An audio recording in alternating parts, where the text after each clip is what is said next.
welcome back to another episode of Tech Pro Unicorn Podcast. I am your host, Michael Grace. Today, we are going to talk about exponential theory. What is that, you ask? That's a great question. We're going to jump into it with the author of Exponential Theory, Aaron Bear. Aaron Bear's life purpose is to create 1 million exponential leaders. He is the Wall Street Journal and USA Today's best-selling author of Exponential Theory and the creator of the XMBA, Exponential Mindsets, Beliefs, and Attitudes group coaching program, and the XX podcast, 2 Exponentials in a Flat World. Beyond traveling to over 90 countries and all 50 states. Wow, that I just have to stop. That's impressive. That's awesome. Aaron has facilitated innovation and strategy at over 500 companies and appeared on 20 of the top 250 podcasts.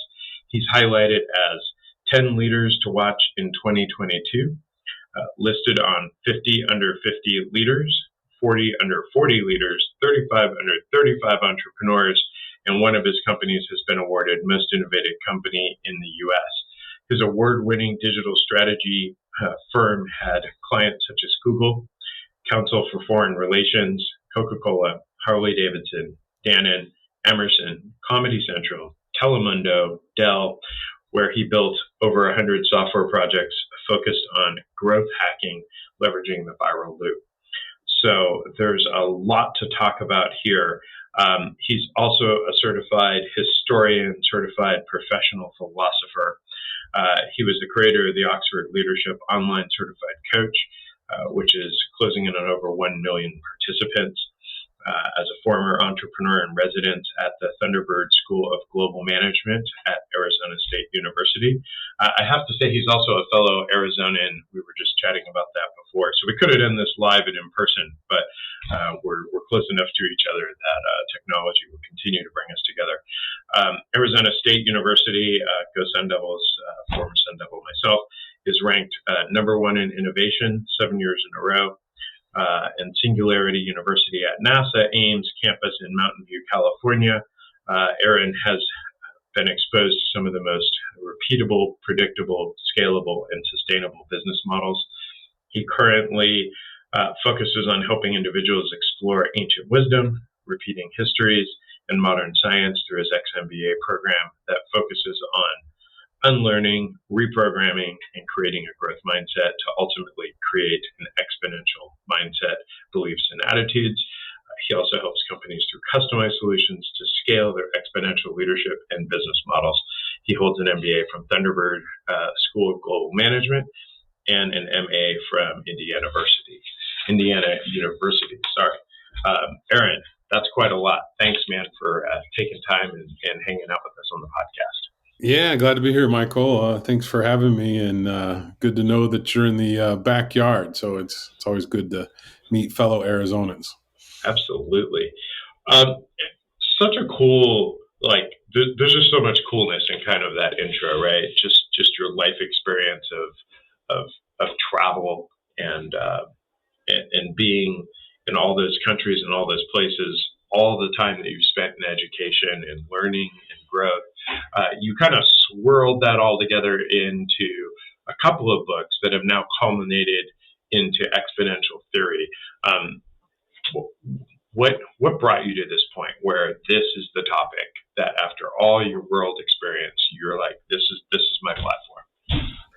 Well, travel is really important. It explains the world map on my wall. I have a lot of memories when I look at a map, and in many of those was working with companies, basically as an innovation facilitator. I would take companies like Daimler, Mercedes-Benz, or Coca-Cola, and we would take them to a different ecosystem in the world, like Tel Aviv, Singapore, Shanghai, London, and we would then visit all these exponential companies. So I've been doing that for about the last 15 years, and that's where, I've been in and out of over 500 companies facilitating conversations.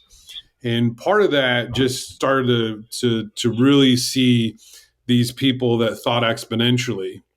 And part of what I taught these very global 100 companies is how to be more entrepreneurial. And what I learned by taking them in and out of all these very exponential companies is you could meet someone that was really a small entrepreneur that had a really big idea, and they were growing at a much different rate, a very, very high rate.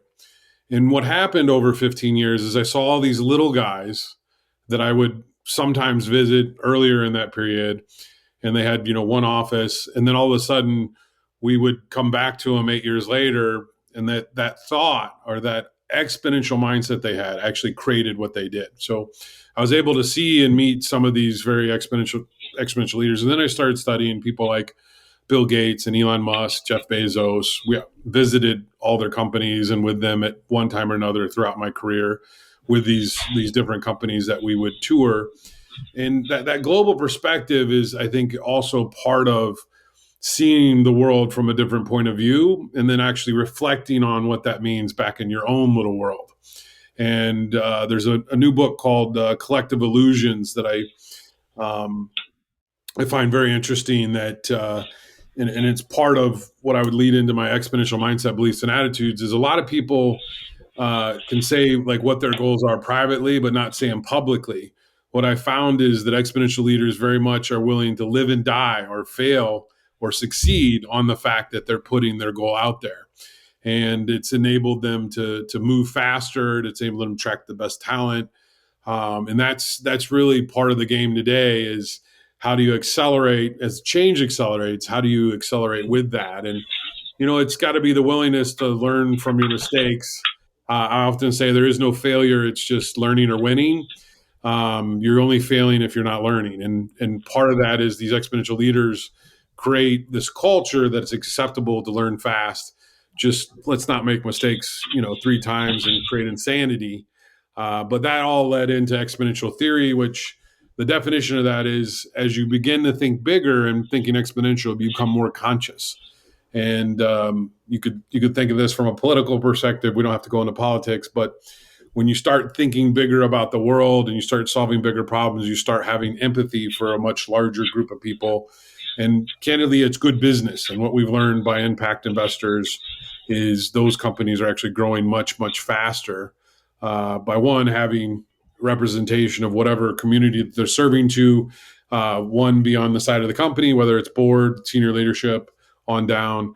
But it's also just the ability to make mistakes and learn from them. And, right now with compare culture and cancel culture and all these things, it's going to paralyze companies if we're not careful that we aren't able to learn from that. And that's part of this theory. As you become more conscious, you just continue to iterate on your decisions to kind of get to the place that you want to be.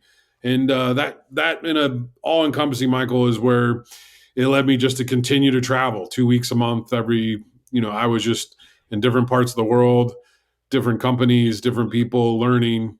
You could say I went into an MBA program at Thunderbird back in 2008, and I never got out of it, because as soon as I left there, I continued to travel to learn. So I've, in the longest standing MBA program probably ever in existence, I created for myself.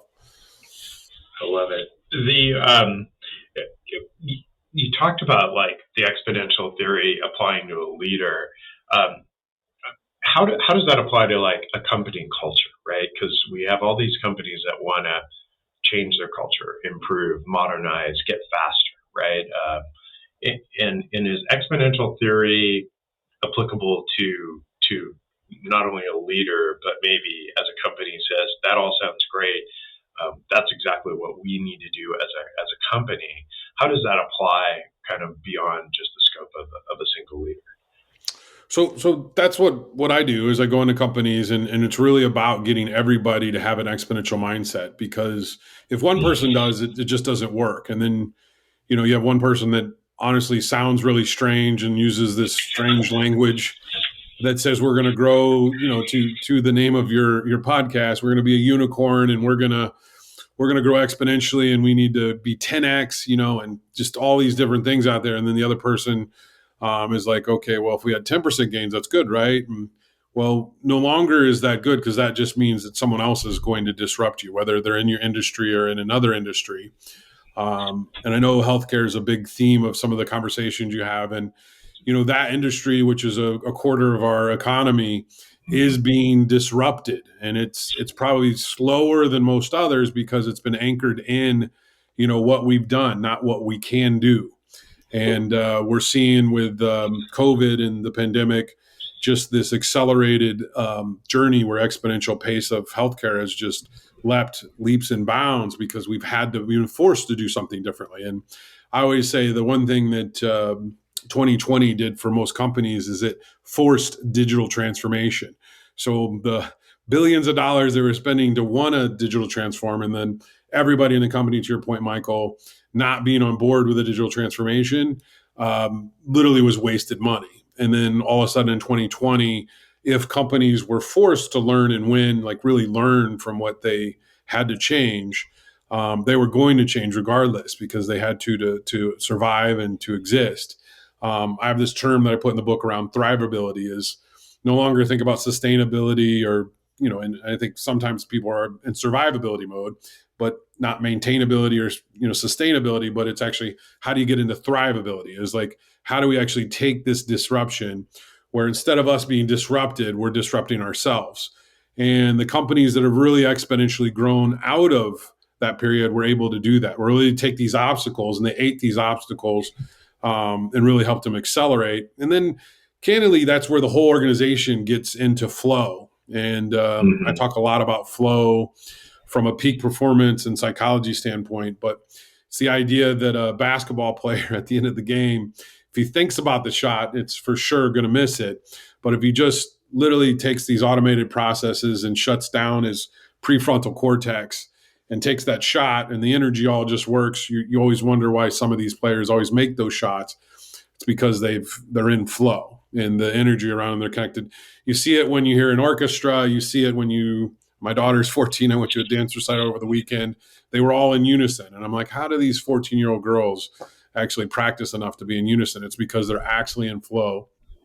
That's what I attempt to do when I go in to facilitate flow at these companies, is really to have this conversation around how do we know that everyone in your job, all your leadership roles, have the most important leadership role for this company, and that you know your role, you know your impact, you know it's meaningful, and you know that it contributes to a much bigger thing. And I have this in the book around Elon Musk around Mars shots, and I think Musk, had been around Google and Silicon Valley enough that Google kind of owns moonshots. Is like, hey, we're going to do really big things, and that's off the theme of JFK saying we're going to go to the moon by the end of the decade. So Google said, we want to take moonshots. So Musk, being the big thinker, is, well, I'm going to take a Mars shot. And in 2040, we're going to civilize Mars. And then now the history is whether he succeeds or fails at that, his ability to attract bigger thinkers has made SpaceX now the preeminent, private space company that's launching satellites on a weekly basis, shuttling astronauts back and forth to the International Space Station, just doing some incredible things because and that's what I always say is I don't know that he believes or doesn't believe that he'll go to Mars, but with that goal, there's so many other things that he can accomplish within that. And that's begun to win the talent war. And it's an interesting place we are right now where people are much more interested in finding purpose than they are just a paycheck. And I think the reset and the great resignation are all part of that. But we are in an interesting time where if we think it's fast today, it's just going to grow. Change is accelerating. I used to say change is the only constant, but it's not constant anymore. It's accelerating. So we have to think faster, make decisions faster. We have to make mistakes and learn from them faster. And that all creates a different culture to what you said, Michael, is these companies that have succeeded have created a culture that some of this is very, very part of their neural network of just the people culture of that they can grow at a rate and actually make sense of it all. I love it. Yeah.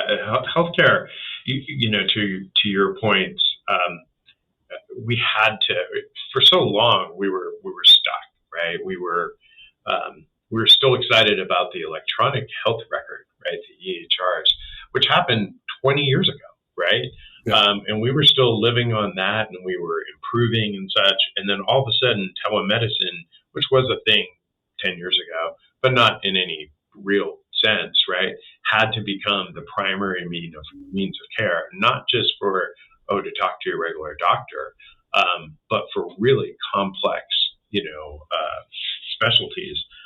And it flew forward in a matter of days, weeks, right? People were popping up all this telemedicine, and they weren't buying standalone platforms, right? They were creating new concepts. They were creating new applications.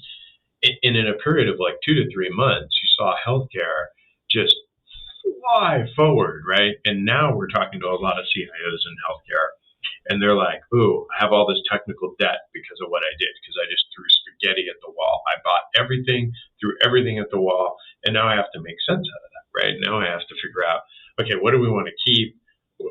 Where does telemedicine fit within the healthcare space? How do I come back?" HIPAA was removed partially to allow them to innovate.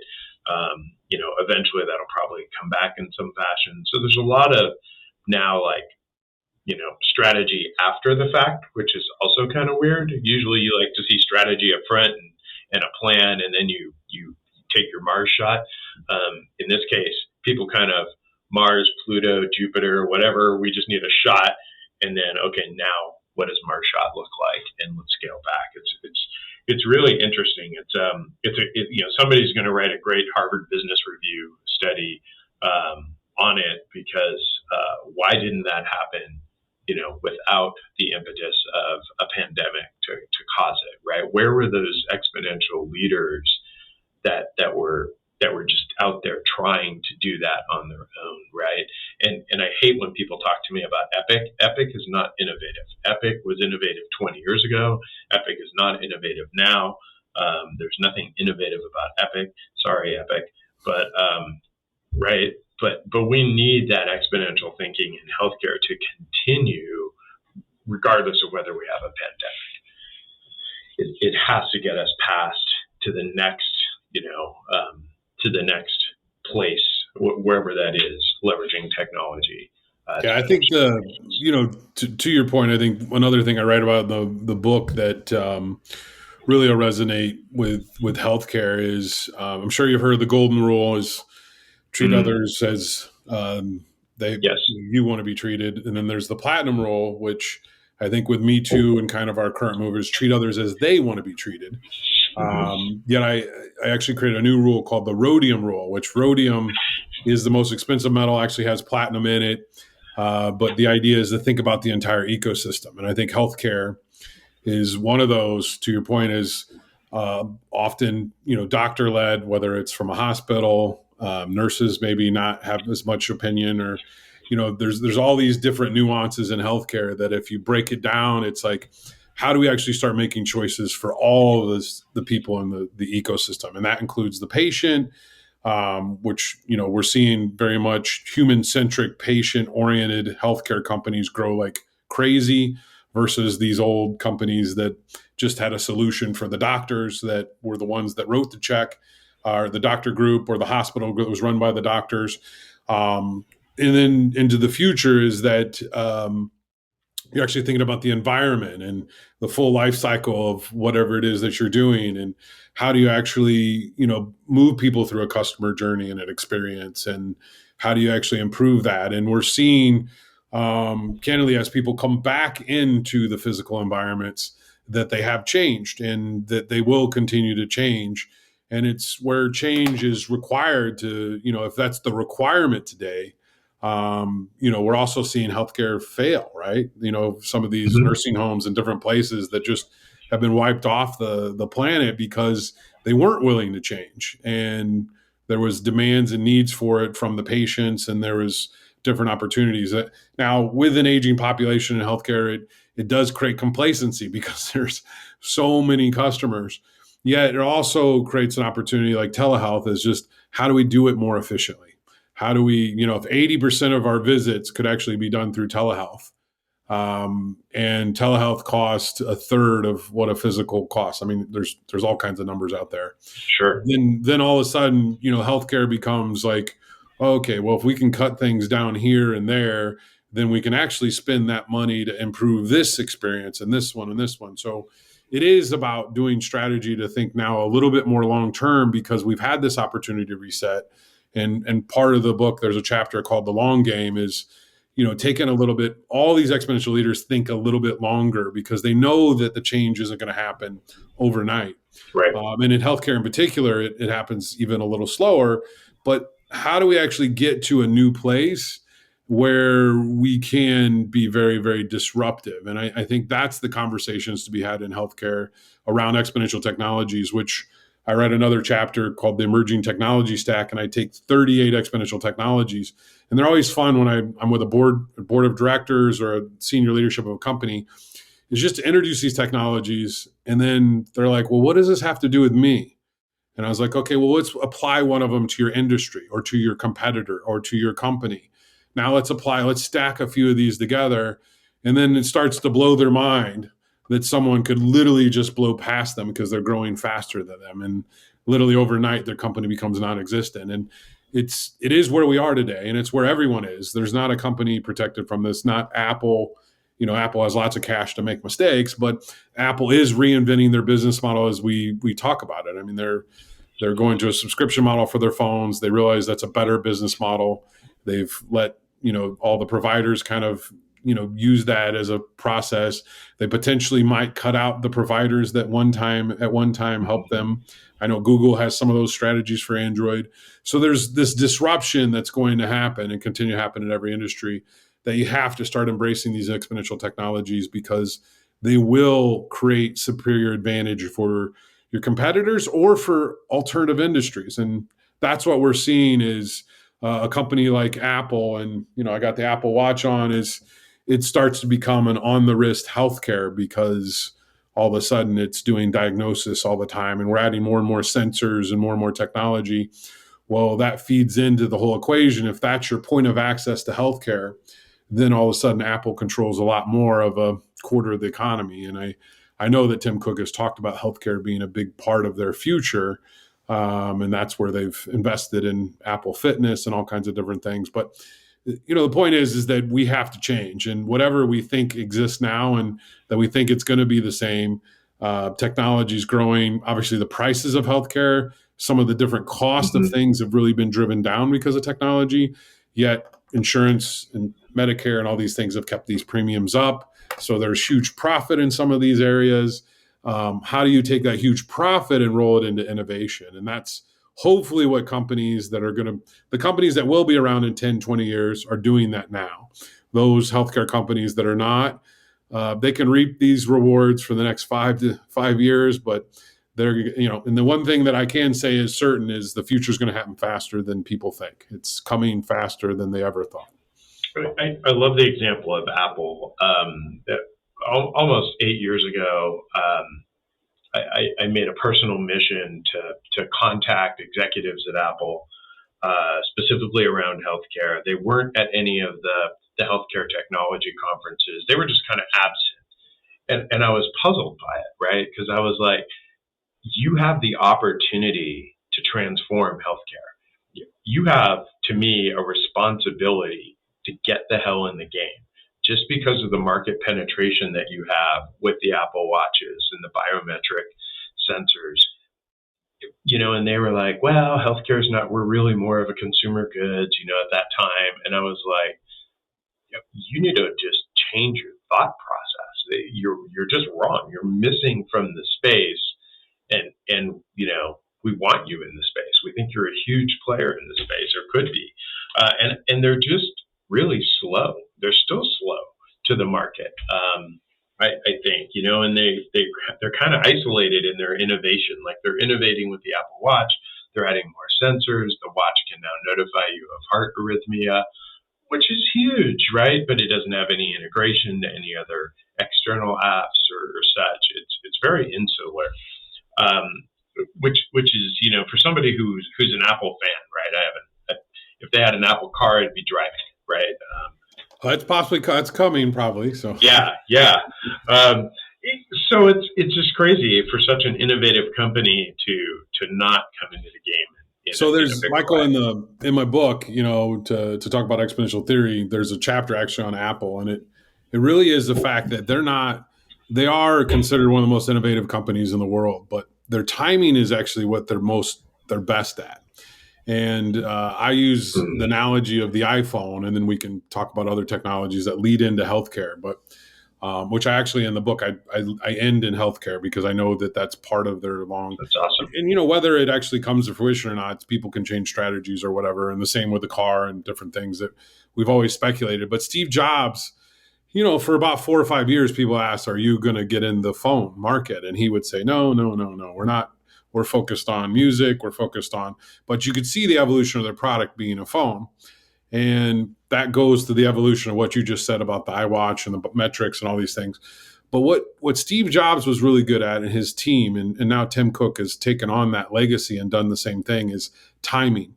In 2007, late 2007, when they launched the iPhone, it was a pivotal point where cellular technology, one, he was waiting to build the technology in so it would be so far advanced that you desired it. And I think there was this iPhone moment where, if you remember, the first iPhone came out, people literally it was like a rock star, this product. People were wrapped around buildings all over the world, camping out, waiting for this thing to be launched.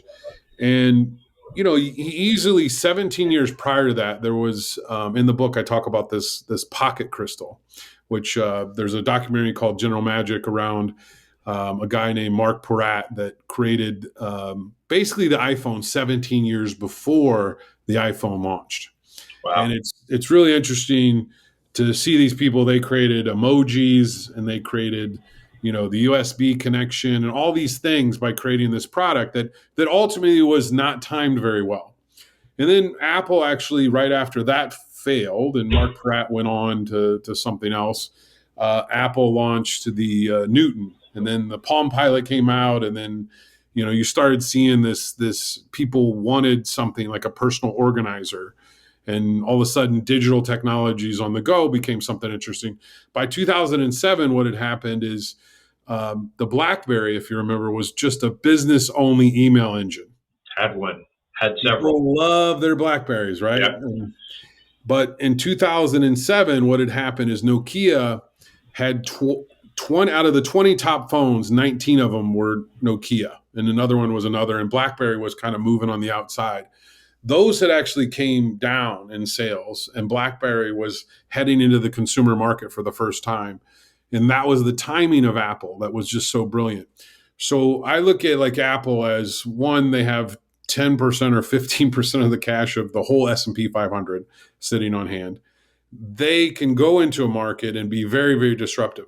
They like to come into things late. They've never come into things early. And that's where I feel like their greatest innovation is that right now we're talking about it, doing all the marketing about it, wondering when they're going to do it or whatever. And, they have a team in a different building that no one's talking to. They call it the pirate ship that's literally working on these things. Whether they launch them or not, we don't know, or when they will do it. But what I can say from history is they've always launched products, whether it's AirPods, where they acquired Beats, which was unusual, but, all of a sudden the headset market is higher than literally some of the top 20 GDPs in the world. I mean, these are just one product of theirs. Yeah.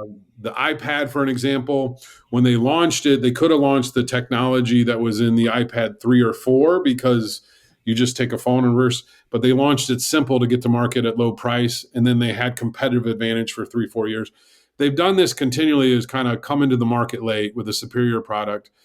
As we know, the iPhone is not the most superior phone, but it is the most desired phone. Like, hands down, if you compare option to option to some of Samsung and some of the different companies, those are better.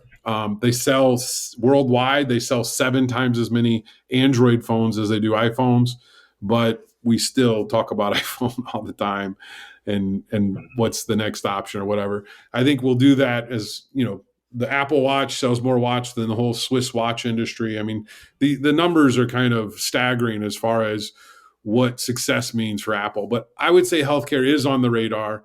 They add these different metrics, these heart rate variability and all these different things.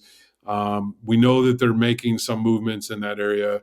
I always like to look at what are they hiring for? You can kind of start seeing, some of those things. But I would say they're going to be a big player in the future of this kind of like personalized access as first response. Instead of us even thinking about going and this is kind of a disruptive thought of going to an ER, the iPhone may just prompt a visit from your telehealth provider, literally telling you what's going on. And it probably is an AI engine at first doing complete diagnosis. And then that literally could probably feed you into line. If they know something serious is going on, the Uber ambulance is there and everything else just happens. Who knows where that's going, but it is going there. And there is a need and a demand, and, candidly 25% of the market there. So it seems like a good place for them to grow. I love it. I love their commercial. They do such a good job of telling a story without highlighting a product, like the biker commercial, right? There's a gentleman out, he's on a mountain bike, he's on a trail, and they just show him, and then they show him on the ground, right? And then they show a 911 response where his iWatch, the new version of the iWatch, realized that he had fallen, that he was traveling in a motion, then it stopped, and then was, at a different elevation, right? He had literally fallen on the ground. The iWatch sensed this, tried to communicate with him, was unable to, and then the iWatch contacted 911, sent his position, and first responders were able to find him. All automated, right? And then they flashed up just for mere seconds, like, iWatch version, whatever we're on, 7 or whatever. I think I still have 3. And it was just like, wow. Or you see their billboards, and it's just this amazing picture, and then it'll just say, take him with an iPhone 13, and you're just like, whoa. And it's just such a cool, different way to think and to get consumers intrigued or interested, right? That's the last segment is think differently. And I think a good analogy of this, maybe to bring it outside of Apple to kind of talk about it, and I use it sometimes when I'm facilitating, is the Pepsi challenge. And if you remember the Pepsi challenge, 20 plus years ago, Pepsi, and this goes to kind of fMRIs that are, basically seeing like how the brain works, but Pepsi is a little bit sweeter, so it actually creates a little bit more movement of dopamine and different things when you drink it. It gives you that little rush a little bit more. So in the Pepsi challenge, they won. But if they actually told people what the products were, Coca-Cola, what happens is it actually on an fMRI actually starts to show up all kinds of different parts of the brain that have to do with nostalgia, of childhood, of all these things. And where Interesting. Coca-Cola has bought the brain, they paid a lot of money for that. And that's why you see happiness as their brand, because they're really just wanting to bring you back to childhood when Coke was the king and the product. And they've always done that because they understood that, 95% of our brain is formed by the time we're 18. And, if we think back of it. So Pepsi never really had a chance, because when you start to look at how the brain actually does that, you could be better tasting, but Coca-Cola was something you still desired more because you wanted that feeling of it. Apple, what you just said, the parallel of that is you said, think differently. They've actually anchored that into your subconscious, is that when you look at their product and you have it, you get literally an experience of it. And it all started out in the book. I write about it in 1984 when they did the Super Bowl commercial that Steve Jobs got in an argument with Scully and the board of directors of whether they're going to do this.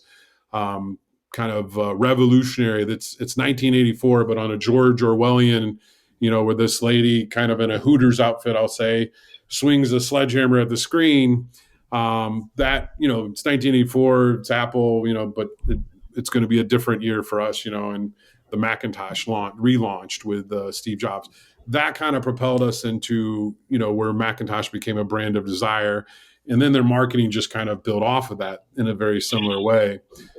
Which exponential theory is like, how do companies get to that level? And I visited Apple Park and, a lot of different Apple executives over the last several years as Apple Park's been around. I don't know how long, but 10 years.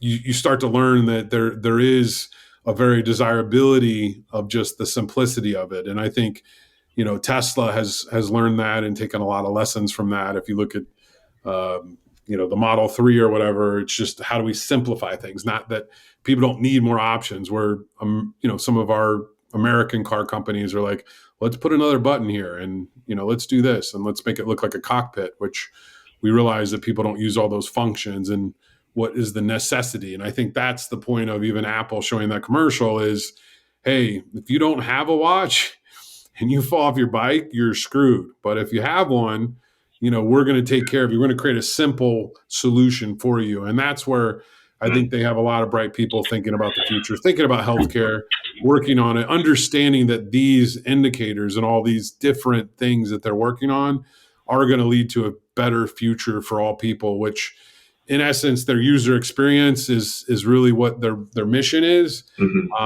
Well, I would love to have my guardian angel on my wrist and save my life, and if I didn't have it on, then I'm, missing that. That's a pretty valuable product. And it's kind of like what the iPhone has become. It's such a valuable product that, people have anxiety if they leave it behind, which there's a whole nother story of mental health around that we will have to get over to get to be exponential, but that's probably for another podcast. Yeah.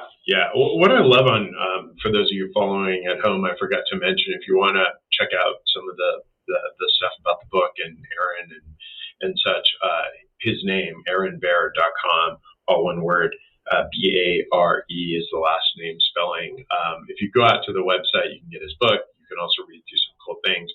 I love your top 15 things. Right. So on the site, it's just top 15 things, right? And sure, it's his travel and stuff, but he talks about Apple. He talks about Tesla, right, which he just mentioned. But there's other cool things, right? There's the Herman Miller Aeron chair. If you've ever sat in one of those things, you're just like, this thing is amazing. You're sitting right here. So yeah, it's just so cool, right? Chop Shop, right, which is great for those of us in Arizona. If you don't have Chop Shop, I'm sorry, but Chop Shop is just amazing, healthy food served very quickly. There's just this cool list of technology and products, consumer products as well, that have just kind of talk to me a little bit about the list and how it relates to the book.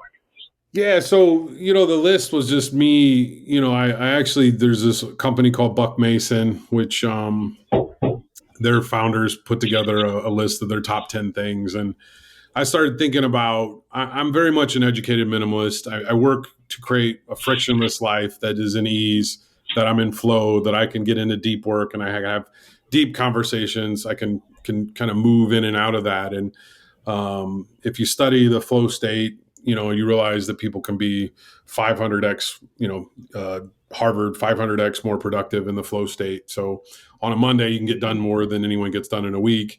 And that's really my goal of being exponential, is how do you, if you can have that kind of productivity gains, it changes the world.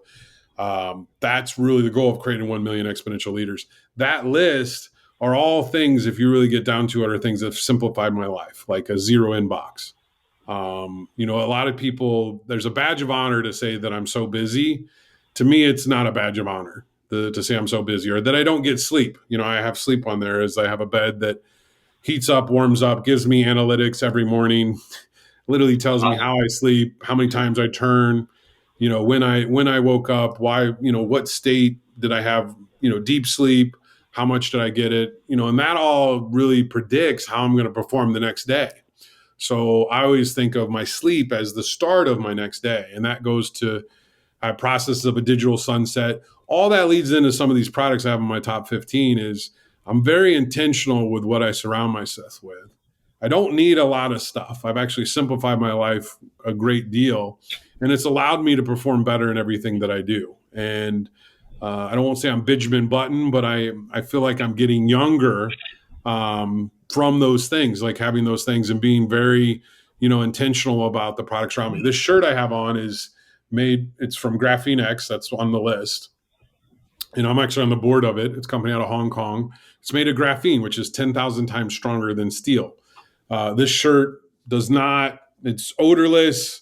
It defends against stains and all these different things. It's just a superior material. And, there's people that have worn these shirts for a month at a time and not ever taken it off. And they don't don't have the smells or anything like that. And I don't do that, but but it is the fact that it's a superior product, and they have this idea of not planned obsolescence, that their goal is that this is a lifetime piece of clothing, which is just not heard of anymore. I mean, it's like, Right. hey, this is going to die. And I actually used to own a company called Namaste Republic, and part of shutting it down was it was about peace, love, and gratitude. And I really took on this mission of mindfulness around it. But we shut it down, and we'll have temporary kind of projects because it has a loyal following. But we just didn't want to be another clothing company, and we didn't have, the world doesn't need more clothes. Does that make sense? I mean, it's part of Exponential. We need less, and we need to be more intentional. And all those things, those 15 things that are on that list, are very intentional things that help me get into flow and more productive, that help me see a future that's brighter. In my book, I talk about all these exponential technologies. I can go into a boardroom, whether it's in healthcare or whether it's a consumer product goods, and facilitate a conversation around the future, because all these exponential technologies apply to every industry in so many different ways. Those, top 15 are just my list. I actually ask people, it's one of the facilitated things I do, is I start to have you think about what are the things that you couldn't live without. And, at first I had my iPhone on there instead of just Apple, but I realized that Apple is such a big part of my life, whether it's the watch, the phone, my MacBook Pro. I got an Apple speaker right behind me. I have Apple TV. It's all integrated. I actually love their so I am a disciple. So we're here bragging about Apple, but I've integrated in my life that it's meaningful. And I think that's an important part of surrounding yourself with meaning, that it helps me actually be a better self, helps me work towards peak performance. And a lot of people, when I do that, they start to have epiphanies of why they made decisions of things around them. And a lot of times they're self-defeating, not self-fulfilling.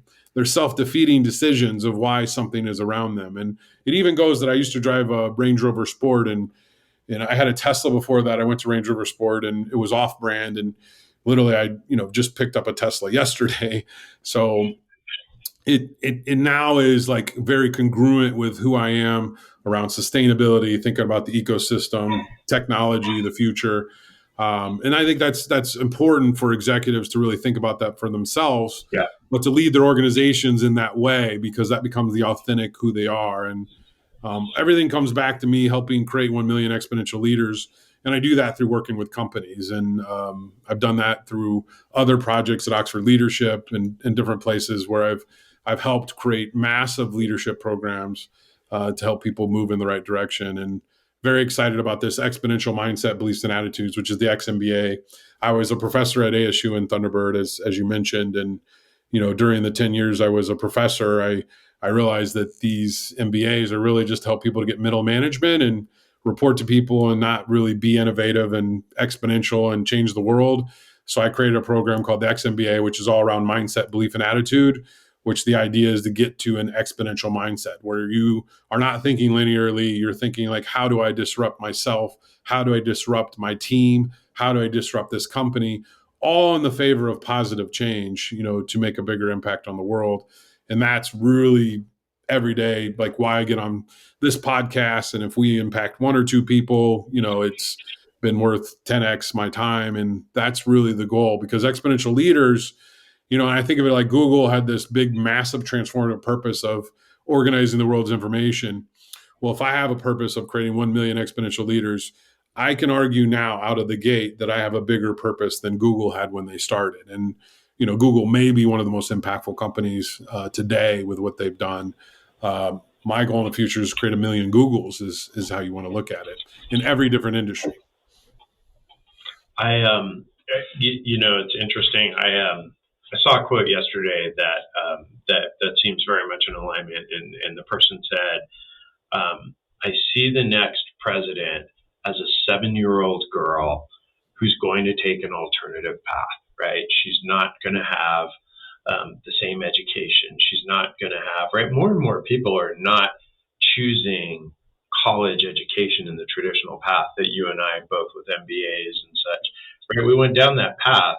And then I often, much like you said, okay, great. I got an undergrad in business. I got a master's in business from ASU, undergrad from San Francisco State, go Gators, the real Gators. But I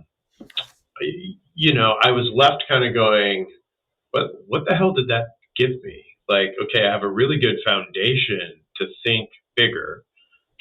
Great book, Think Big, right? Like, um, but I love the concept of the XMBA, right? To kind of say, let's really do something here. Let's not theorize and talk, and it's why I haven't entered academia. My reason to want to enter academia is to inspire, right? And then I'm like, I don't need to be in academia to inspire, right? To inspire people to think different and think bigger.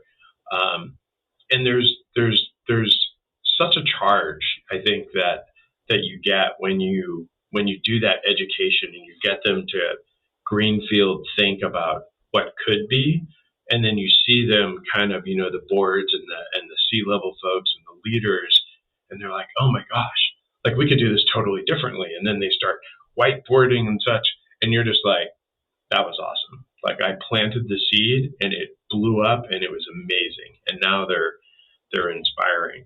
Um, so like I just want to like go read the book, which is awesome, right?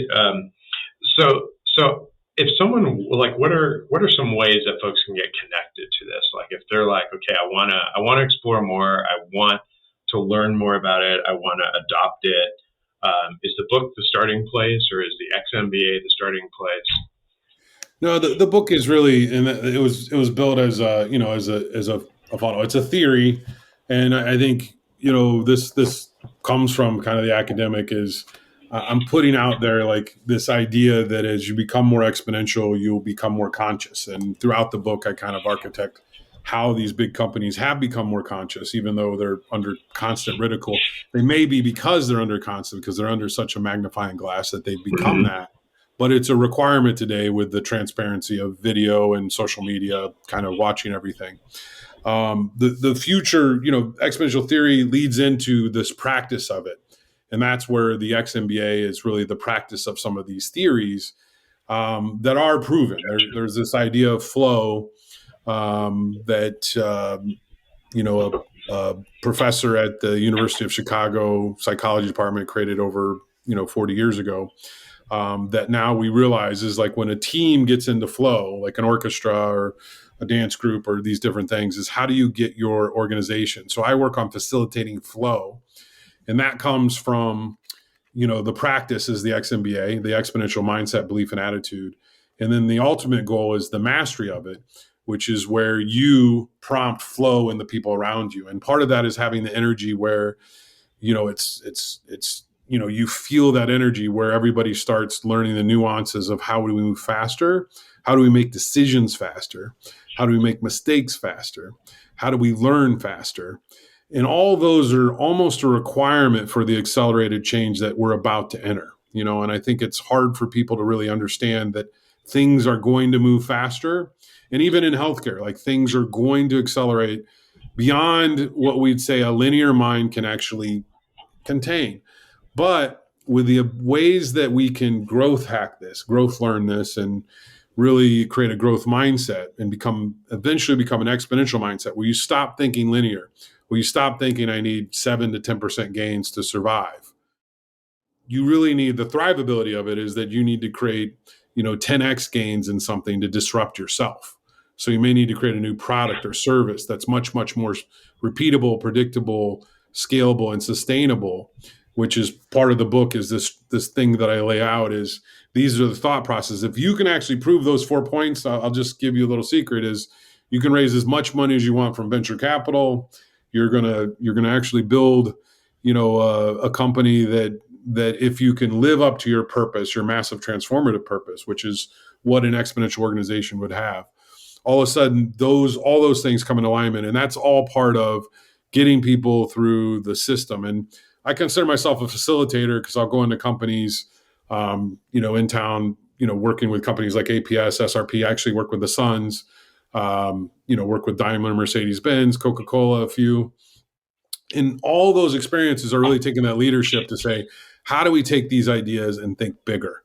How do we actually take what we have, the team we have, and how do we help those team members think bigger about themselves?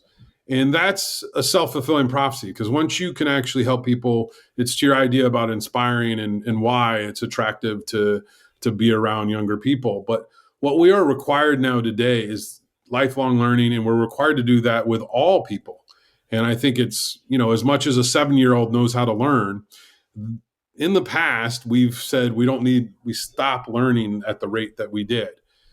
Today, to survive the exponential growth, is we have to continue learning at that pace. And we've got to continue to see things in a new way. And we know that the brain has neuroplasticity and it can continue to grow. And I think all these things of dementia, Alzheimer's, a lot of it is because of complacency of not growing. And we've kind of proven that if the mind continues to grow, then these things have a lot harder time to take form. So, ultimately my goal is to, and it really is a bigger picture around mental health, which I think there's a lot of issues in younger people around cancel culture and compare culture and endless scrolling and all these things that lead to I'm not enough, and I need more, I need this, or materialism, or these different things, where I've really been very intentional, and I want to share that. That's why my 15 things, they're all nice things, but I don't, in the end, they all help me kind of get into flow and get there faster, which is ultimately my goal of helping other people master that. Because if they master that, they automatically become exponential leaders. And that's kind of the secret way that I back in every single person in an organization.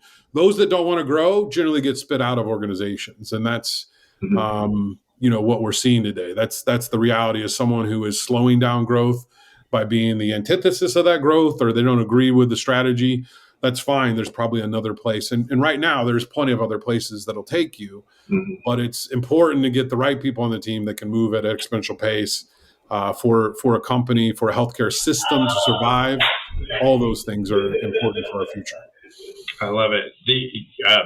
I got to say, Devin and Chris were not in flow, during the playoffs. So they somehow their flow got disrupted, and we were supposed to win the championship. And so funny, I put a post, I actually took it down, but through game 2 of the series, I said Suns in flow, not Suns in 4, because I think there's too much pressure on Suns in 4.